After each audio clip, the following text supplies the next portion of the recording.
Loud speaker पर अज़ान का मसला ऐसा है कि ये कोई बहुत बड़ा संगीन मसला नहीं है अगर इसको हल कर दिया जाए, लेकिन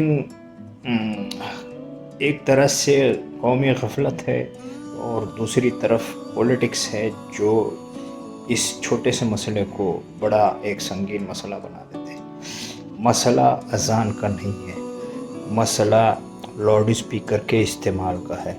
और ये मामला जो है लाउड स्पीकर के इस्तेमाल का मसला तब बनना जब सुप्रीम कोर्ट ने अपने एक ऑर्डर में ये हुक्म दिया था कि लाउड स्पीकर का जो इस्तेमाल होता है वो महदूद हो और सुबह 6 बजे के बाद और रात 10 बजे से पहले ही इसका इस्तेमाल होना चाहिए। इसलिए रात के 10 बजे के बाद लाउड स्पीकर और सुबह 6 बजे से पहले लाउड स्पीकर इस्तेमाल नहीं किया जा सकता। इसी तरह से नॉइज़ पोल्यूशन की जो भी मामलात है उसमें ये डिसीशन लागू होता है, जैसा पटाखेबाजी, आतिशबाजी, वो भी जो है रात के 10 बजे के बाद नहीं हो सकती और सुबह 6 बजे से पहले पटाखेबाजी पर बैन लगा हुआ है।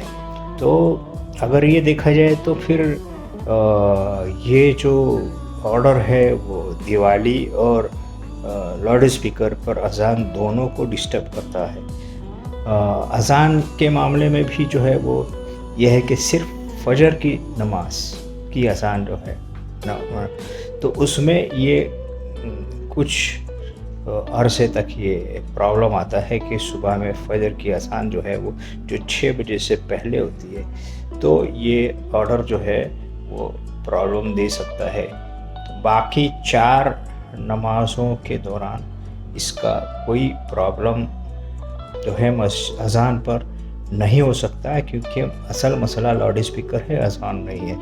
दूसरे ये कि अगर बाकी लाउड स्पीकर का इस्तेमाल जो है वो पुलिस परमिशन से होना चाहिए। इसलिए लाउड स्पीकर के जो 4 अज़ान नमाज़ों की अज़ान होती है उसमें लाउड स्पीकर के इस्तेमाल के लिए लोकल पुलिस स्टेशन से परमिशन लिया जाना चाहिए। और दूसरे ये है कि पुलिस परमिशन में जो कंडीशन है कि लाउड स्पीकर का वॉल्यूम जो है वो 45 डेसिबल से ज़्यादा नहीं होना चाहिए।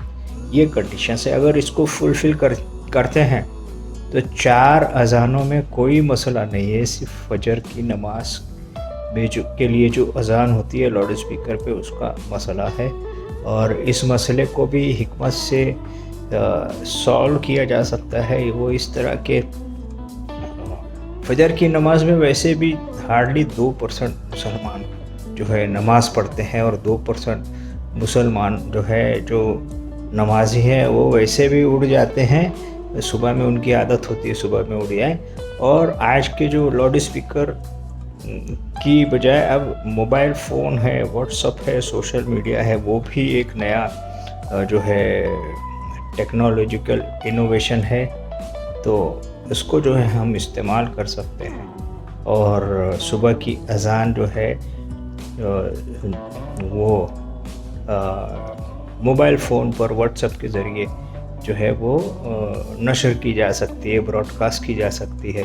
और सुप्रीम कोर्ट में इसके लिए सुबह की अज़ान के लिए अगर रिलीफ़ मांगी जाए तो ऐसा कोई इंटरवेंशन हो सकता है, और उससे जो है अगर 1 घंटे की सुबह में रियायत मिल जाए तो फिर ये फजर की नमाज में भी लाउड स्पीकर पर जो अज़ान दी जाती है वो भी मसला नहीं रहेगा। इसलिए ये जो बार बार पॉलिटिक्स की वजह से मामला उठाया जाता है, मुंबई में 92-93 में ये मसला बड़ा उठाया गया था, और उस वक्त जो है सड़कों पर नमाज जो है वो और लाउड स्पीकर पर अज़ान दोनों से माहौल ख़राब करके फ़िरका वाराना पॉलिटिक्स की गई थी। अब मुंबई में फिर जो है म्युनिसिपल इलेक्शन है तो कुछ अनासिर जो फ़िरका परस्त वो उसको पॉलिटिकल यूज़ करने की कोशिश कर रहे हैं।